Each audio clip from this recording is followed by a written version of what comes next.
So I'm commonly known as Dada Mahapragyananda. So my name, monastic name, is Mahapragyananda.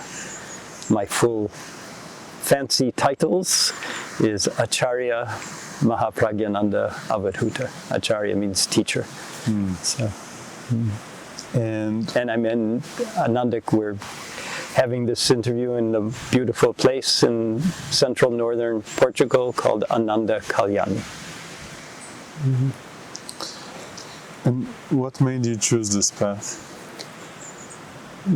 The path of Ananda Marga. The path there.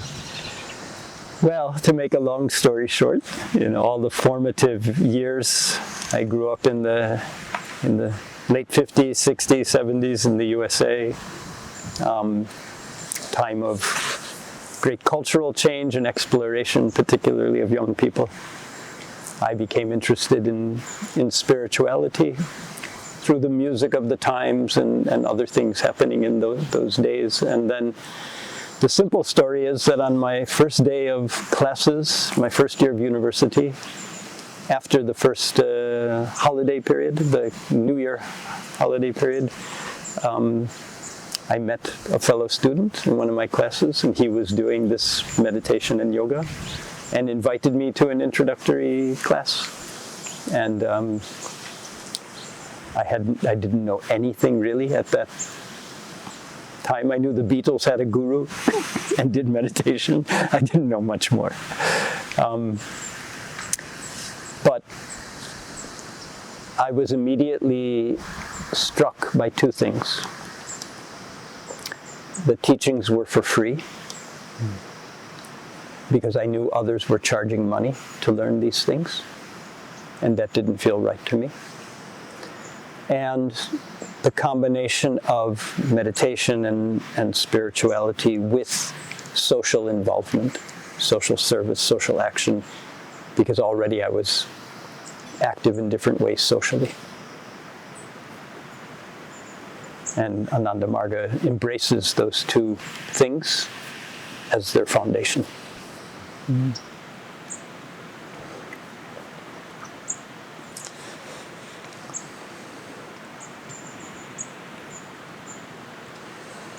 And how did you first hear about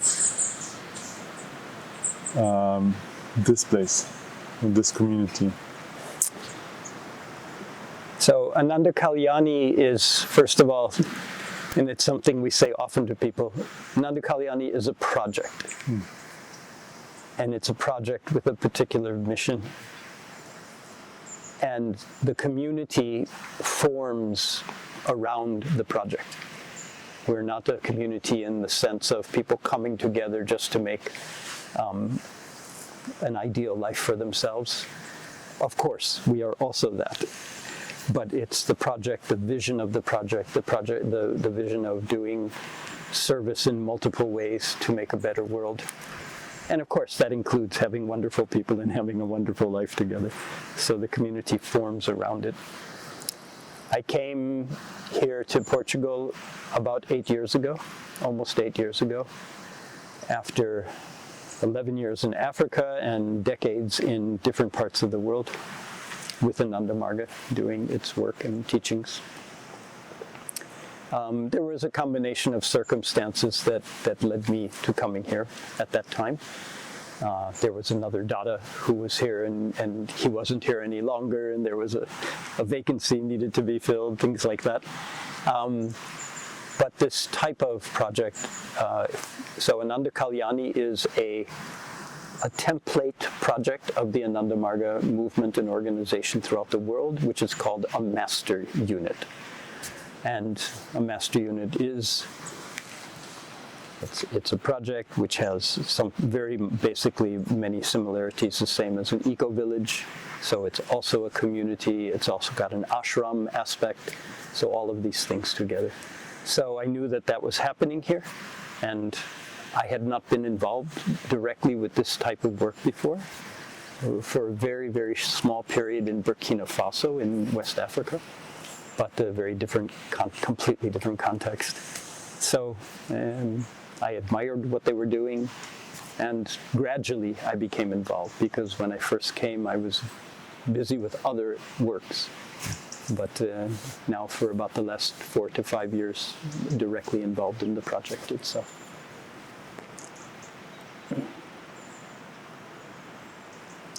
And what was your... Maybe I should add to that Ananda Marga teachers like myself, the renunciants, the sannyasis, or what people commonly call monks and nuns, we are assigned or stationed from time to time in different parts of the world for different projects and different activities. So it's not just our own volition. That also happens through, in a natural way, through relationships in the organization. But formally, we have responsibilities assigned to us. And what was your first steps into this community or this project? Well, very general, of course, being the resident spiritual teacher is first and foremost, because in our daily life here, we have regular meditation, kirtan, yogic practices. So to be able to share those with people who come to be with us and visit us, and also support the people that are already here in their practice, sharing the teachings in different ways, classes and workshops.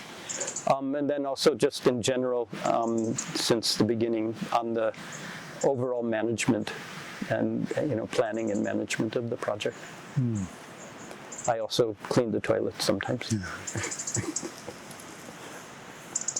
And how did it feel like to step into that role in the first few weeks, few months? Challenging in many ways, because I've never been responsible for or involved in such a big project with so many people. And also because there were those who already were here before me and are still here, who have played a very defining and foundational role, arranging the land, arranging financial support in different ways, etc. So to come in into that, was challenging in many ways, and a learning curve, especially with the team aspect in many ways, to build that into a cohesive team. So as a teacher who's assigned here into an existing project, what is the power structure that is built here in that way, between the logistics to a spiritual leader, to a teacher? Yeah. I always shy away from using the word power. I like the word responsibility more than power, first of all. I think if someone's interested in power, they've got it wrong. And, but so not in the beginning, but for the past couple of years, formally or, structurally, I'm the head honcho. It's called the rector. So we do have an organizational structure. Some people use the word hierarchy, but we don't act at least I don't, and generally we don't act and interact in a hierarchical way. Though when authority or that position of responsibility needs to be asserted, indeed it will be, or it can be, making a final decision about something. So I'm currently acting as the rector, and so I have, you can say, in the corporate structure it would be the equivalent of a CEO, but we also have the equivalent of a board of directors that I'm a member of. So we call it the executive committee. So there's a small group of us who populate that committee, and that's overall strategy and also policy approval or formation, charting the course, and when necessary, intervening with different issues that arise. Then there's, we've created here, at Ananda Kalyani, we've created, and very much with the help of a very close friend of ours who comes from time to time and is regularly in contact with us, but does not live here and work here day to day at all. He lives in Alentejo. but over the years has become, very interwoven with us, and he comes from a management background, so he's been able to help a lot. I left university studies and became a full-time volunteer, and then later a sannyasi and worker of Ananda Marga, so I don't have a professional working life except for the decades that I've learned by doing and in many different cultural contexts around the world, which has been invaluable. But we've created a bit of a structure here, so you can say under or next in line after the committee is we call it right now an operational manager. And in the original setup, it would be called the assistant rector, but that would be another Dada who we don't have here regularly. And then we have teams, and each team has a team leader. So there's various teams: logistics, kitchen, communications, events, visitors, I'm forgetting one or two, and each of those has a team lead, and then volunteers or members of the team. So that's the structure that we've developed here, and it's working quite well. I can imagine that many years of listening could be...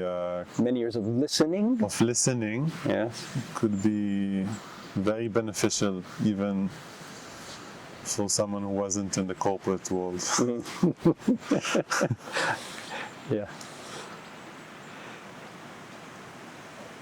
It's, yeah. So our system is still evolving and developing. So for example, when I came years ago, everybody was helping cook. People would take shifts.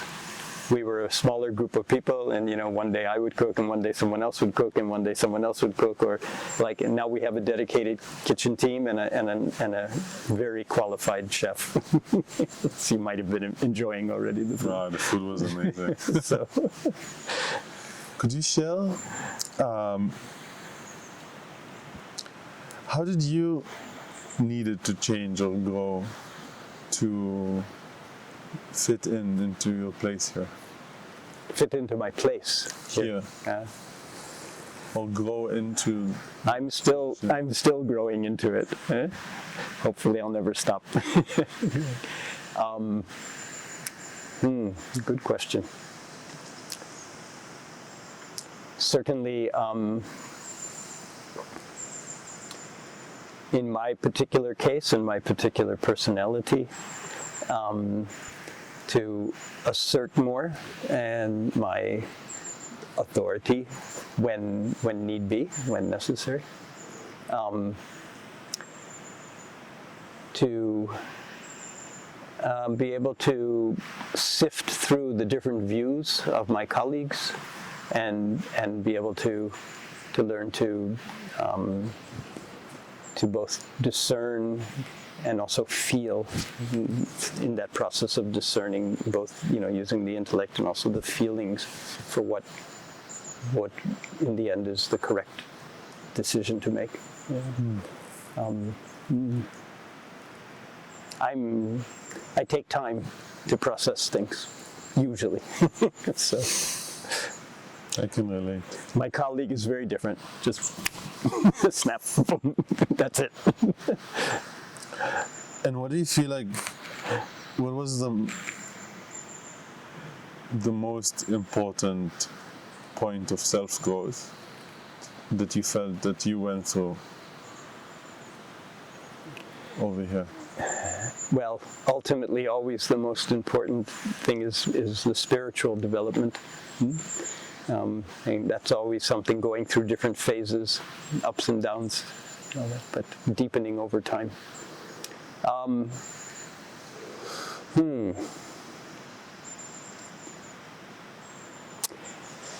still grappling with it, I think, but times where I'm feeling really energized and inspired to contribute in a better way here, and then times when I'm like, am I in the right place? feeling if I'm in the right place or not. Yeah. I also, leading on from my years I was 9 years based in West Africa, in Ghana, and I was able to help start a school project there. And since then, have continued supporting it and being involved in its development. I also go there every year for about a month. And sometimes I feel really pulled to be there. And just really resonate with the vibe there and the scene and everything. So, yeah, so sometimes. And what do you think, what qualities or habits are essential to sustain a balanced flow here in the life of this project? Persistence, for sure, is a really important one.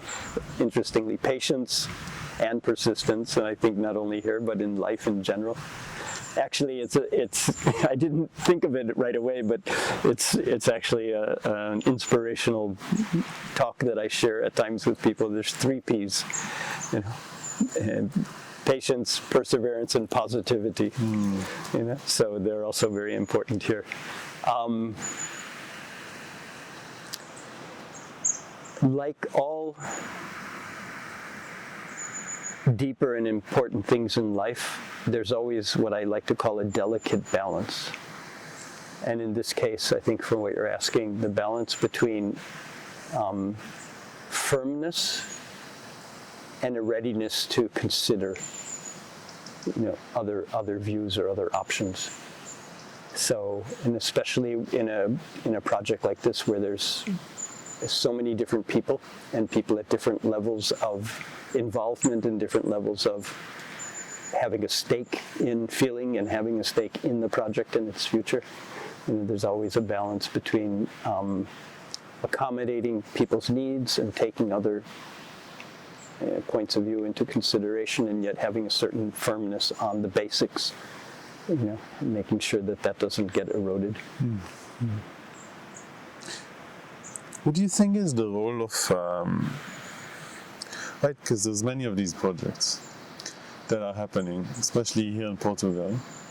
And what do you think the role of a spiritual path, of a teacher in residence, that can allow to deal with the challenges and conflicts of living in this kind of lifestyle?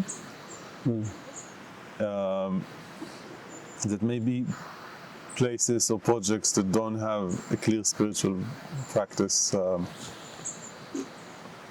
it might be harder for them. I think it's quite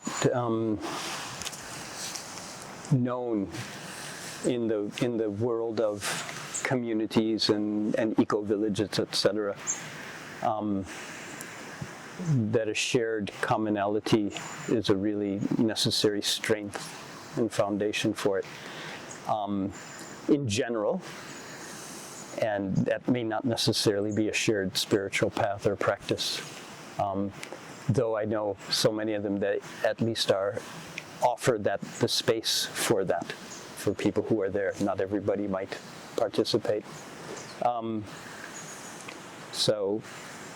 And I think in the history of intentional communities and etc., it's also quite known that those that probably endure the longest have been those that have some kind of a faith or practice or shared practice or belief, which are very different things. So certainly having that kind of bedrock, that base of the foundation is helpful. And here we have a kind of, it's a project of Ananda Marga. The Ananda Marga teachings and practices are a basis for it.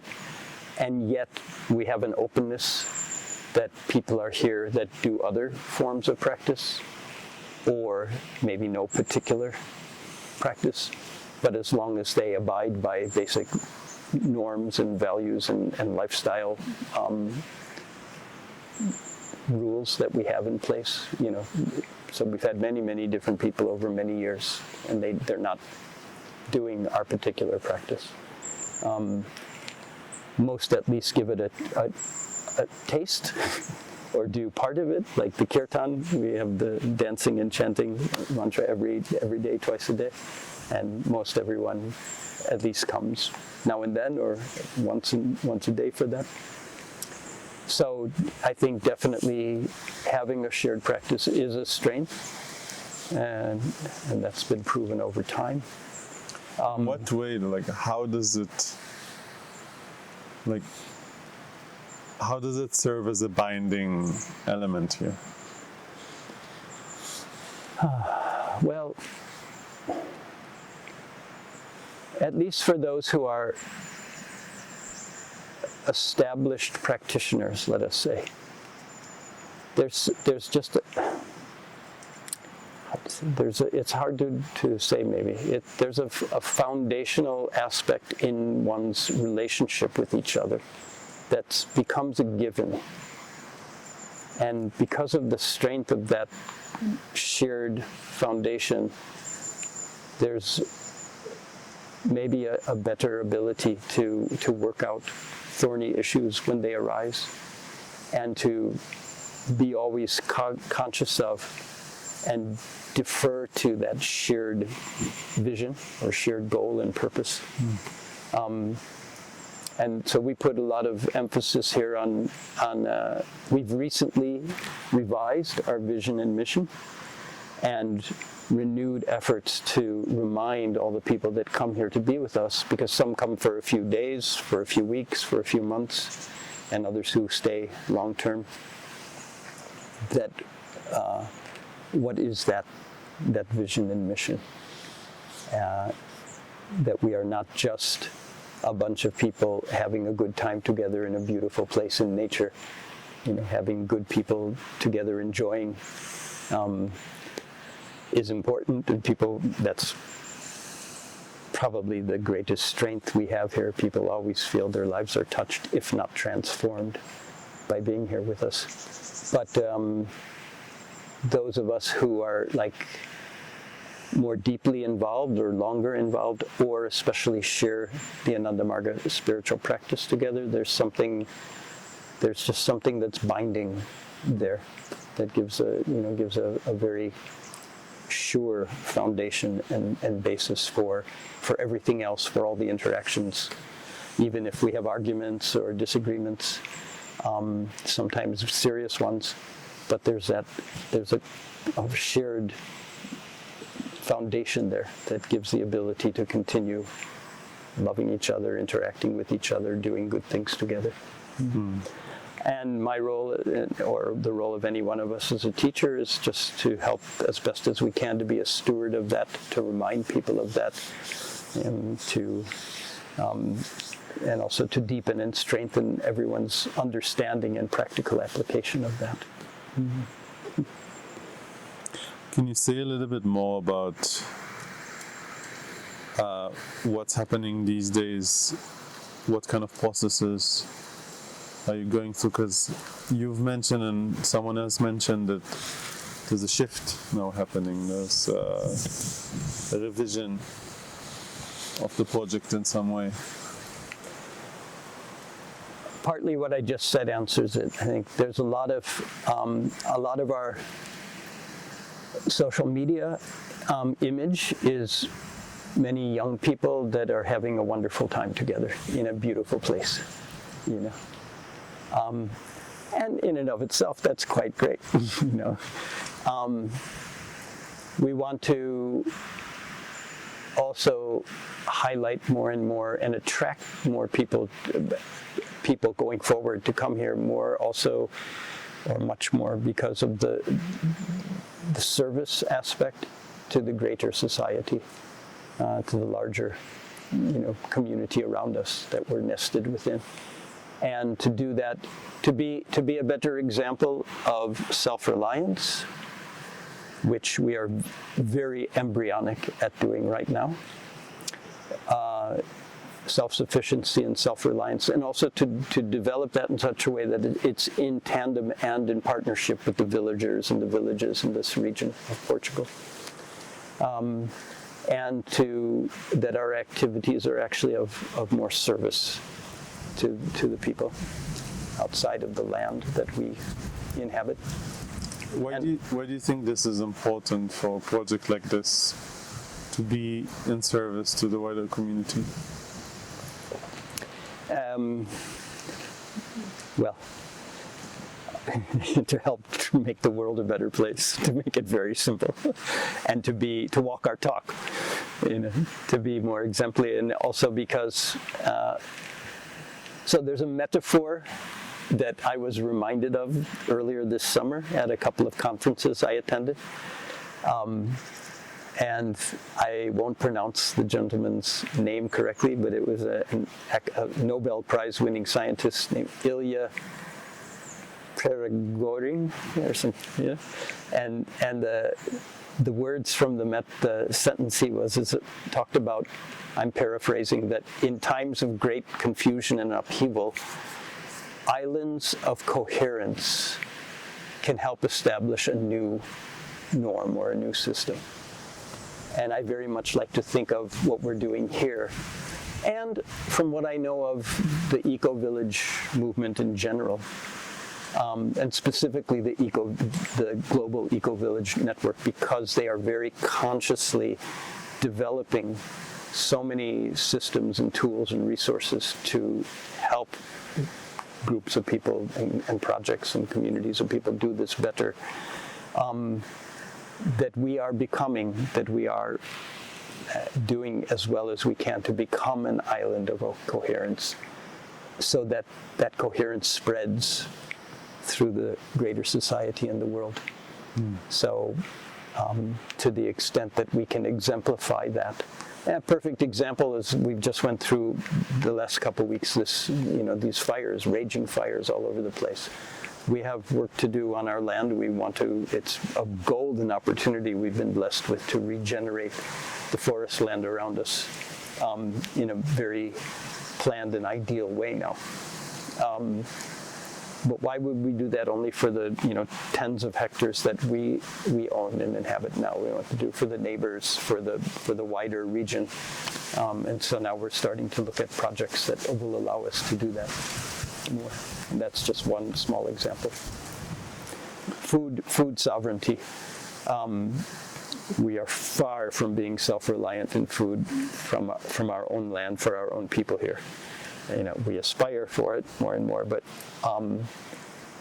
we are now, some of our people off campus.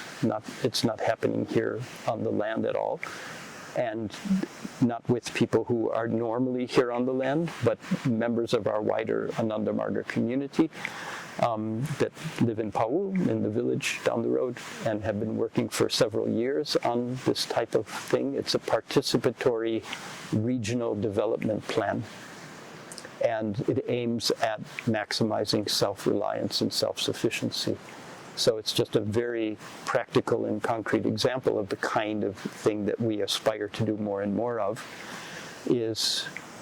So local farmers in this part of Portugal have, in Fundão municipality, in this municipality, the area they're working in is 3 municipalities here: Fundão, Covilhã, excuse my pronunciation, and Belmont to the north.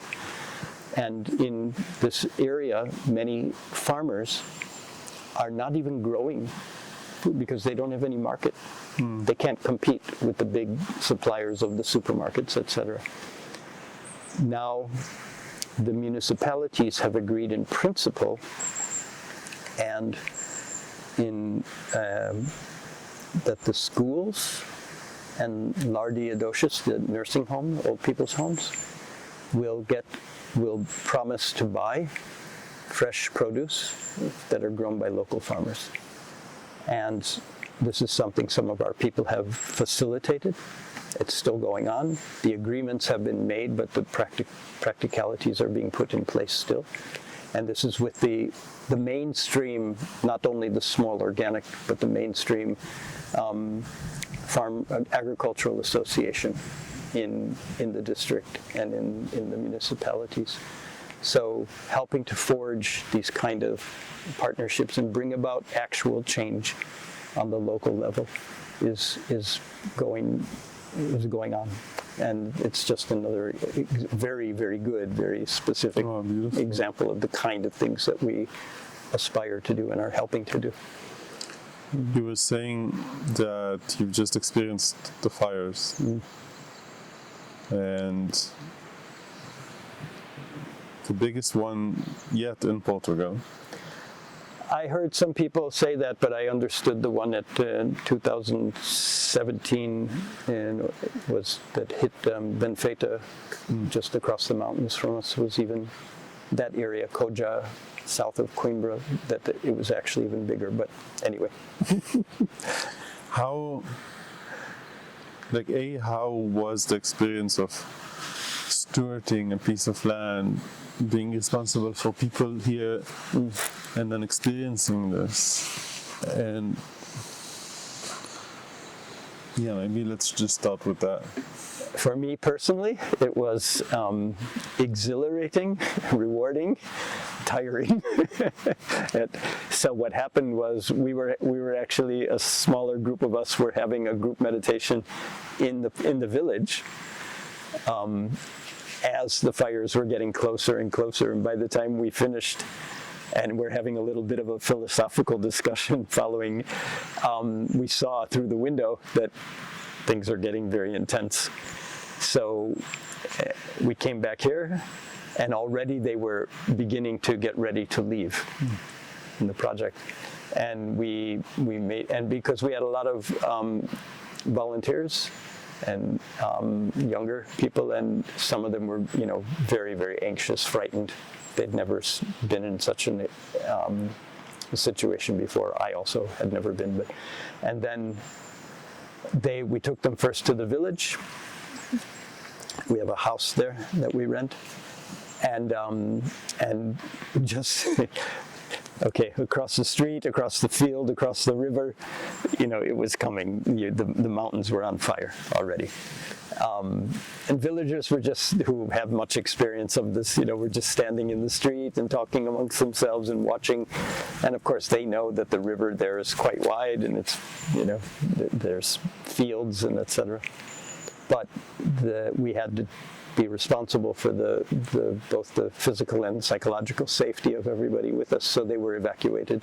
So first from the project land to the village, and then from the village very quickly we took them to Fundão. We have a small center in Fundão, and we took everyone there. I and another one of the older members here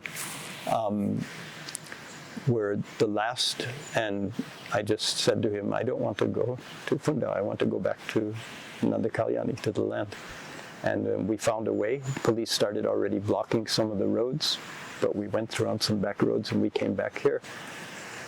And first went to a neighboring property that we rent, and took one of our members' vans, his Volkswagen minibus, and brought it here. And started spraying the buildings, the wooden parts of the building, and doing what we could, disconnecting gas cylinders and etc. And later, 3 other of our brothers joined us here. Some of them had walked, 4 kilometers or so from the village, and hidden the bushes on the way as the fire truck went by. and then they hopped on a motorcycle at that same rented property and came here, and then they have more experience and started doing all other preventative things. So there was a small team of 5 of us. That one I took rest after some time, and the other, but through the night we were here and watering things and doing what was needed to prevent it. So for me it was very exhilarating. There was a time where I was standing up on the road, and on all 3 sides, our property here, the one I'm looking towards, is relatively safe because our buildings don't have trees right around them, and or very few.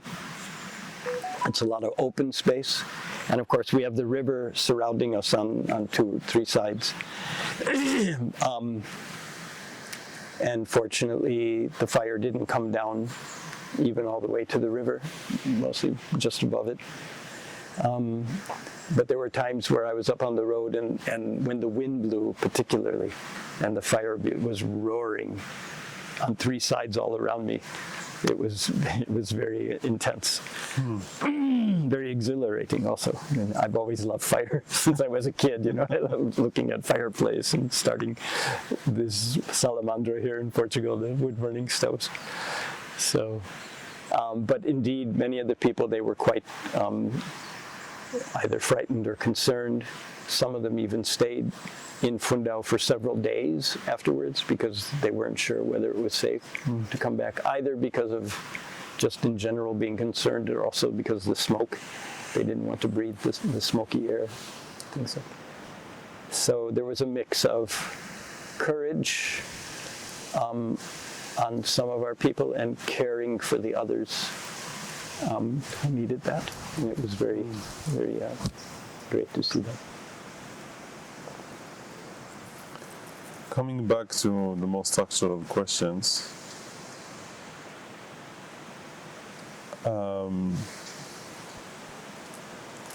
how do you resolve differences or disagreements here? How do we resolve differences in general? Here, how do you manage conflicts between people? Quite well, usually. Usually by talking it out. Yeah, by talking it out, getting the people together that need to speak about it. And when it's necessary for different ways of facilitating that, then those are brought in as well. Often people ask if we use sociocracy. We don't in any formal way, but we have quite a, and yes, we do have that structure, as I mentioned earlier, but at the same time, it's quite open. Everyone is encouraged always to communicate, to make proposals, and at times we have community meetings to address a certain particular topic. Also, it hasn't happened regularly very recently, but we also have sharing circles periodically where people just are able to express. But in general, there's an atmosphere very much of sharing and open communication. Because of our, and we also, and I think this is important, we also differentiate, and we have to become better at this also, but between community issues and project issues. So when it's a project-related issue, the volunteer is asked to, or whoever is asked to take it to the team lead,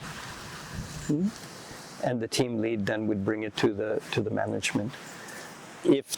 But if the volunteer or the member of the team doesn't feel it's getting properly addressed, they know that they also have the possibility to come directly to the management and also to me. I constantly tell people not to be shy and that they should feel free to speak with me about anything. That doesn't always happen, but. And very importantly, and I neglected to say earlier, that one of our teams is called Human Flow. You would call it human resources, maybe, but it's both. It's one of its main purposes is to care for everyone, to check in with everyone, and in addition to, for example, recruiting new staff and new volunteers, etc. So, and the woman we have right now in that position is very proactive and very qualified. So always constantly checking in with people and how they're doing and if there's any issues that need to be addressed. It's very important.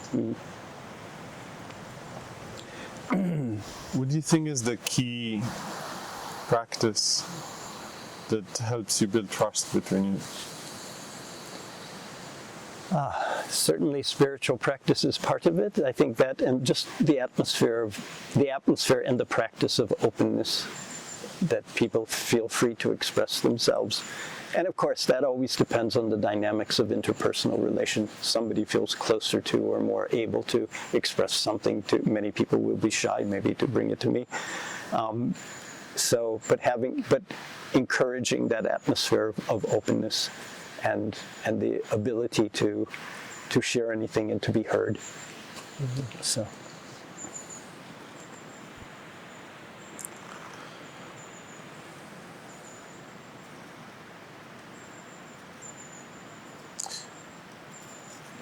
What have wanted to know at the beginning when you just came here that you know now?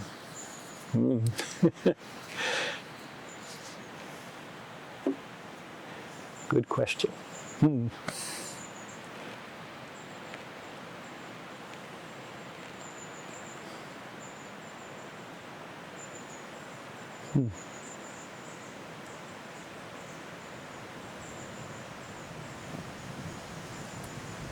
Nothing clear is coming into my mind right now.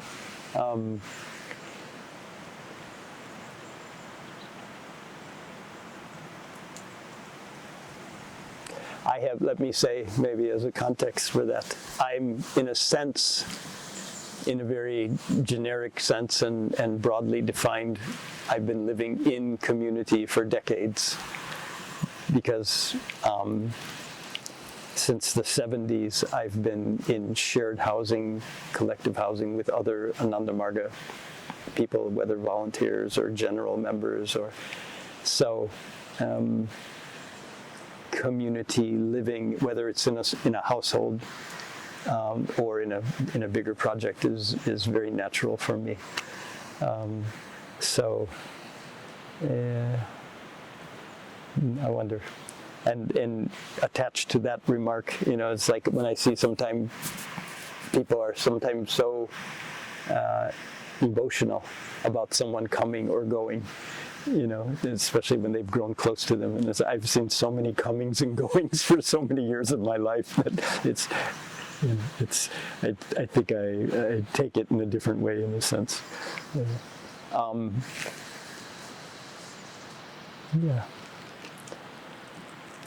Something that murmured inside me when you asked the question was maybe the ability and capacity to have a shared leadership,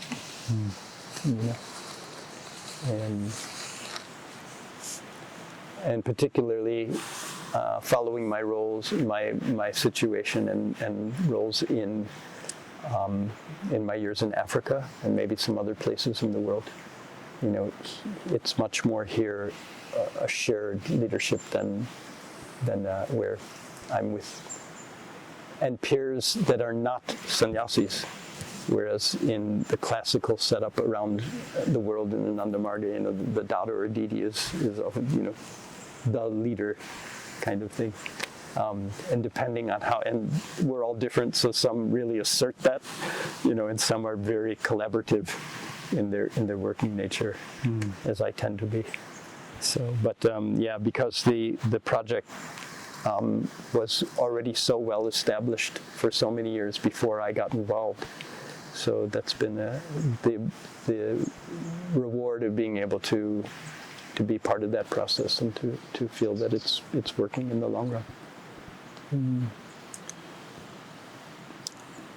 What advice would you let someone who's just about to step into leadership in a project like this? Common things. Be open, be patient, be caring. And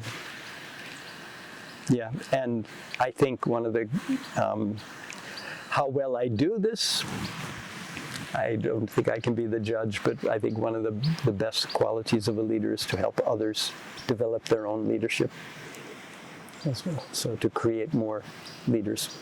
And in that sense, I mean,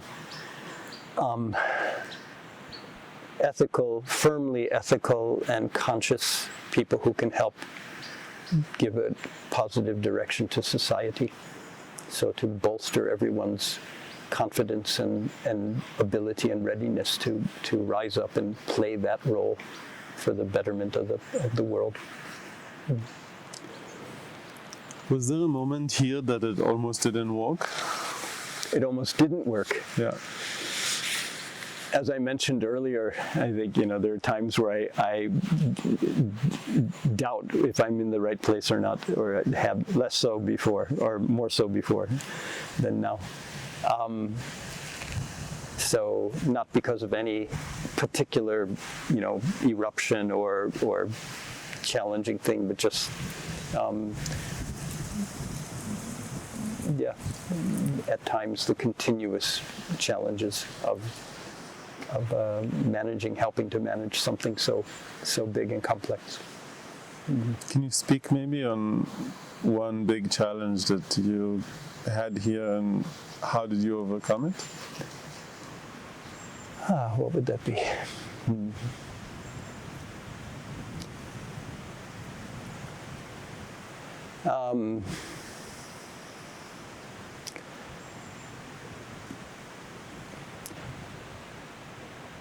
I think it's more that what's coming to my mind is more a subjective thing than an objective reality, and that feeling the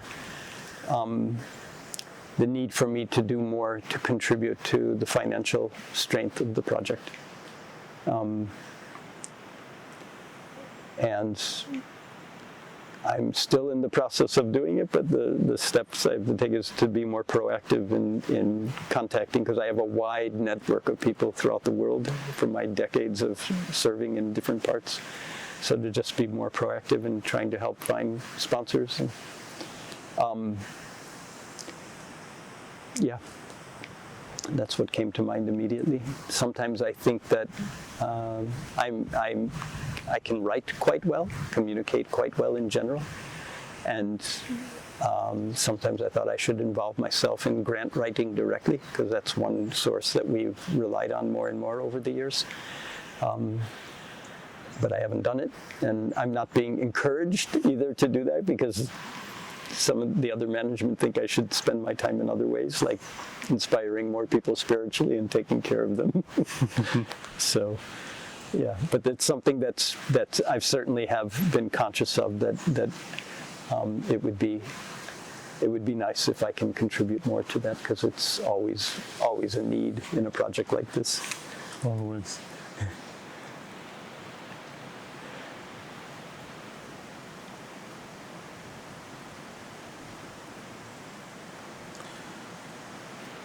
What kind of lesson do you think that you've learned here, you think can help other people who are about to start a similar project?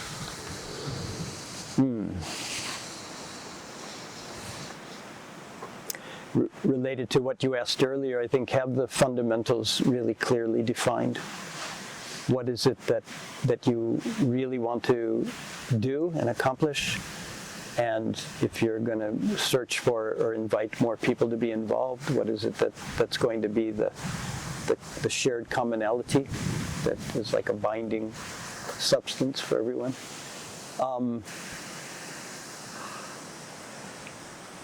Keep your ego in check. Maybe one of the most important. We hear here from different people. And particularly someone I referred to earlier, who was our long distance, management person, who's been to many projects and many communities, and the thing that he allows him to be with us here is because he just sees that nobody is on such a serious and big ego trip that it's impossible to work with them. So we're pretty, and I think our spiritual base helps with that a lot. We all have the ego, and there's times where we all fight for what we think is right, but at the end we're able to somehow work things out. So that's a big one. And the question is, how do you define success? But I will say it a bit differently. How do you know you're on the right path? What signs you see that you say, this is like, we're succeeding in doing what we came here to do? It's a really pertinent question in relation to what we talked about earlier, that we want to shift a bit in our flavor or emphasis and all that. So again, and having clarity on what that is. I think the first answer that came to me is, there's a resonance internally. There's your conscience and your own internal resonance that, yes, this feels right. That's first and foremost.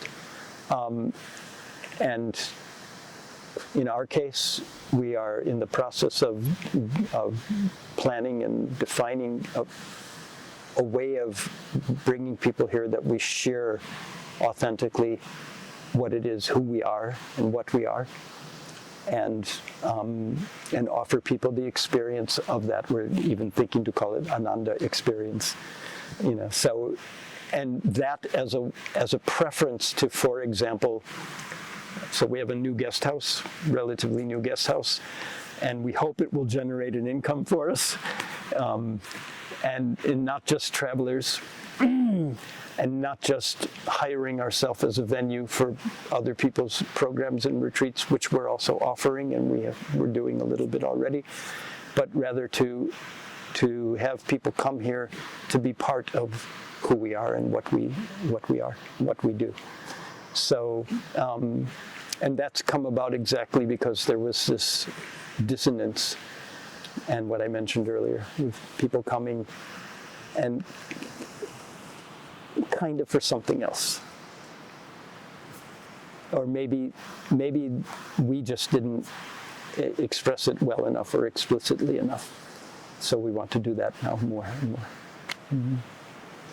So clarity, resonance, and walking the talk.